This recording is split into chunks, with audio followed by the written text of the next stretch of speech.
How's it going? This is Carl. Today I just wanted to cover the 4 stages of installing a new habit.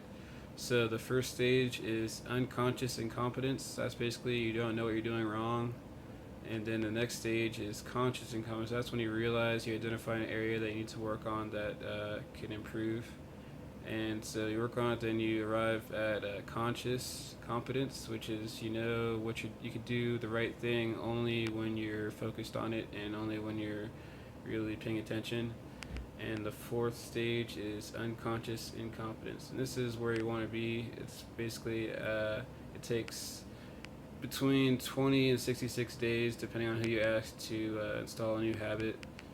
And so basically, it means you have to do the right thing over and over every day for 20 to 66 days, and then after that, you'll be doing the right thing automatically. You won't have to focus on it. So what I recommend is after every session, like think about the hands you lost or the hands you played poorly. Identify one thing that you need to improve on, and then like write it on a 3x5 card or like type it in a text message in your phone. It's some way to remind you before your next session. This is the one area you're gonna focus on. You're gonna do it right.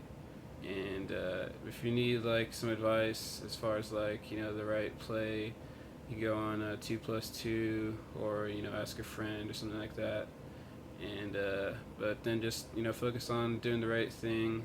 And you might fail a few times. You might have to experiment to find the correct solution. But once you get it down, you gotta practice. Like I said, 20 to 66 days of doing the right thing, then become a new habit. And one of the keys to being a long-term winning player is having the right habits. If you have bad habits, you're gonna be losing money consistently. But if you have good habits, you're gonna be winning money consistently. That's what makes a difference. So let's review that again. It's unconscious incompetence, conscious incompetence, conscious competence, and unconscious competence. So you go on for it's kind of like 12-step problem, that thing where they say you have to admit you have problems. That's really a starting point with like poker issues too.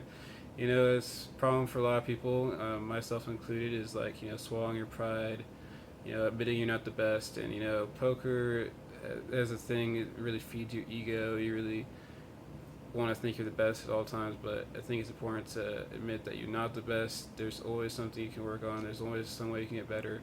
And the moment you say I'm the best, I don't need to work on anything, that's when you stop improving. And that's can be a really big roadblock, and you can plateau. So definitely always be looking for areas where you can get better and things you can work on, new habits you can install, bad habits you can remove, and that's the key to progression. Okay, now I had a few people comment that they really liked that interview I did with Rob Farha a couple months ago. He's got a PG&C, really long running. He's got all kinds of good posts in there, and yeah, it was a great interview. He shared some great info, and I think I could probably do a follow up sometime. That was 2 years ago. I'm sure he's got some new insights, new lessons he's learned over those 2 years. And I also interviewed Asa, which he was one of my roommates over the summer. Super solid poker player. It's great advice. So check out that video.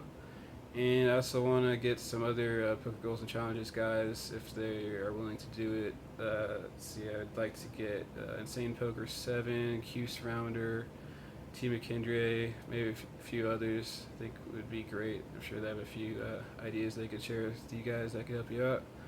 And I also want to let you guys know I'm working on a new video project.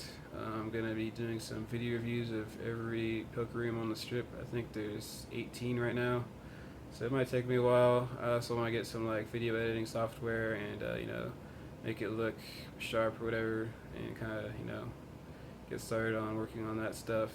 And I'm sure that'll be pretty valuable to help you guys decide like when you come to Vegas which rooms are going to be the best fit and have the traits you want. So that's it for now, and I'll catch you guys next time. Take it easy.